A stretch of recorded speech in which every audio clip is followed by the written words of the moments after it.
जय श्री कृष्णा। आइए सुनते हैं आज शुक्रवार और शुक्र प्रदोष व्रत के दिन भगवान शिव जी और शुक्रदेव की यह कहानी। शुक्राचार्य भृगु महर्षि के पुत्र थे। देवताओं के गुरु बृहस्पति अंगिरस के पुत्र थे। इन दोनों बालकों ने बाल्यकाल में कुछ समय तक अंगिरस के यहाँ विद्या प्राप्त की। आचार्य अंगिरस ने विद्या सिखाने में शुक्र के प्रति विशेष रुचि नहीं दिखाई। असंतुष्ट होकर शुक्र ने अंगिरस का आश्रम छोड़ दिया और गौतम ऋषि के यहाँ जाकर विद्यादान करने की प्रार्थना की। गौतम मुनि ने शुक्र को समझाया, बेटे, इस समस्त जगत के गुरु केवल ईश्वर ही हैं, इसलिए तुम उनकी आराधना करो। तुम्हें समस्त प्रकार की विद्याएं और गुण स्वतः प्राप्त हो जाएंगे। गौतम मुनि की सलाह पर शुक्र ने गौतमी तट पर पहुंचकर शिव जी का ध्यान किया। गौतम मुनि के ऐसा कहने पर जब शुक्रदेव ने शिव जी का ध्यान किया तो शिव जी ने प्रत्यक्ष होकर शुक्र को मृत संजीवनी विद्या का उपदेश दिया। शुक्र ने मृत संजीवनी विद्या के बल पर समस्त मृत राक्षसों को जीवित करना आरंभ कर दिया। परिणाम स्वरूप दानव अहंकार के वशीभूत हो देवताओं को यातनाएं देने लगे, क्योंकि देवता और दानवों में सहज ही जाति वैर था। फलतः देवता और दानवों में निरंतर युद्ध होने लगा। मृत संजीवनी विद्या के कारण दानवों की संख्या बढ़ती ही गई। देवता असहाय हो गए। वे युद्ध में दानवों को पराजित नहीं कर पाए। देवता हताश हो गए। कोई उपाय ना पाकर वे शिव जी की शरण में गए, क्योंकि शिव जी ने शुक्राचार्य को मृत संजीवनी विद्या प्रदान की थी। इसलिए देवताओं ने शिव जी से शिकायत की, महादेव, आपकी विद्या का दानव लोग दुरुपयोग कर रहे हैं।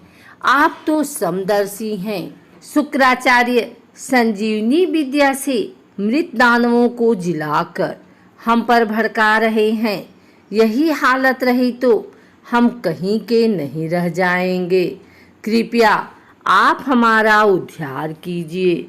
शुक्राचार्य द्वारा मृत संजीवनी विद्या का इस प्रकार अनुचित कार्य में उपयोग करना शिव जी को अच्छा न लगा। शिव जी क्रोध में आ गए और शुक्राचार्य को पकड़कर निगल डाला। इसके बाद शुक्राचार्य शिव जी की देह से शुक्लकांति के रूप में बाहर आए और अपने निज रूप को प्राप्त किया। शुक्राचार्य के संबंध में एक और कथा इस प्रकार है। शुक्राचार्य ने किसी प्रकार छल कपट से एक बार कुबेर की सारी संपत्ति का अपहरण किया। कुबेर को जब इस बात का पता चला तब उन्होंने शिव जी से शुक्राचार्य की करनी की शिकायत की। शुक्राचार्य को जब विदित हुआ कि उनके विरुद्ध शिव जी तक शिकायत पहुंच गई है, वे डर गए और शिव जी के क्रोध से बचने के लिए झाड़ियों में जा छिपे। आखिर वे इस तरह शिव जी की आंख बचाकर कितने दिन छिप सकते थे। एक बार शिव जी के सामने पड़ गए। शिव स्वभाव से ही रौद्र हैं। शुक्राचार्य को देखते ही शिव जी ने उनको पकड़कर निगल डाला। शिव जी की देह में शुक्राचार्य का दम घुटने लगा। शिव जी का क्रोध शांत नहीं हुआ। उन्होंने रोष में आकर अपने शरीर के सभी द्वार बंद किए। अंत में शुक्राचार्य मूत्रद्वार से बाहर निकल आए। इस कारण शुक्राचार्य पार्वती परमेश्वर के पुत्र समान हो गए। शुक्राचार्य को बाहर निकले देख शिव जी का क्रोध पुनः भड़क उठा। वे शुक्राचार्य की कुछ हानि करे। इस बीच पार्वती ने परमेश्वर से निवेदन किया, यह तो हमारे पुत्र समान हो गया है, इसलिए इस पर आप क्रोध मत कीजिए, यह तो दया का पात्र है। पार्वती की अभ्यर्थना पर शिवजी ने शुक्राचार्य को अधिक तेजस्वी बनाया। अब शुक्राचार्य भय से निरापद हो गए थे। उन्होंने प्रियव्रत की पुत्री उर्वशी के साथ विवाह किया। उनके 4 पुत्र हुए, चंड, अमर्ग, त्वाष्ट्र और धरात्र। एक कथा शुक्राचार्य के संबंध में इस प्रकार है। एक बार वामन ने राजा बलि के पास जाकर 3 कदम रखने की पृथ्वी मांगी। यह समाचार शुक्राचार्य को मिला। उन्होंने राजा बलि को समझाया, राजन सुनो, आपसे 3 कदम जमीन मांगने वाले व्यक्ति नहीं हैं, वे नर भी नहीं। भूल से भी सही उनको 1 कदम रखने की जमीन तक मत देना। नीति शास्त्र बताता है कि वारिजाक्ष्य विवाह प्राण, मान तथा वित्त के संदर्भ में झूठ बोला जा सकता है, इसलिए मेरी सलाह मानकर याचक को जमीन का दान देने से अस्वीकार करो।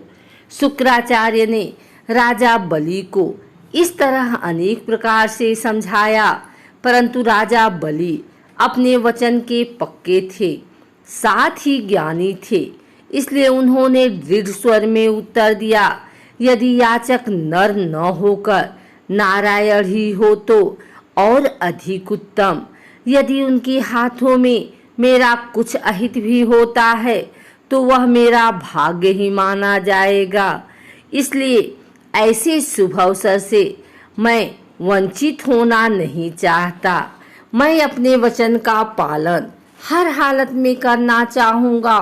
यह कहकर राजा बलि ने प्रसन्नतापूर्वक वामन को 3 कदम रखने की भूमि दान में दे दी। इससे दानवाज शुक्र चिंता में पड़ गए। उन्होंने संकल्प किया कि किसी प्रकार से राजा बलि का उपकार करना चाहिए। विचार करके वे मक्खी का रूप धरकर कमंडल की टोटी से जलधारा के गिरने से अटक गए। टोटी से जल के न गिरते देख राजा बलि तीली लेकर कमंडल की टोटी में घुसेड़ दिया। तीली मक्खी की आंख में चुभ गई और आंख छितर गई। परिणाम स्वरूप दानवाचार्य शुक्र काना बन गए। तब से दानवाचार्य काना शुक्र कहलाए। अगर आपको हमारी वीडियो अच्छी लगी हो तो इसे लाइक करें, कमेंट करें, शेयर करें। हमारे चैनल भक्ति गाथा को सब्सक्राइब करके बेल नोटिफिकेशन ऑल पर सेट कर लें ताकि आगे आने वाली वीडियो सबसे पहले आप तक पहुंच सके। धन्यवाद।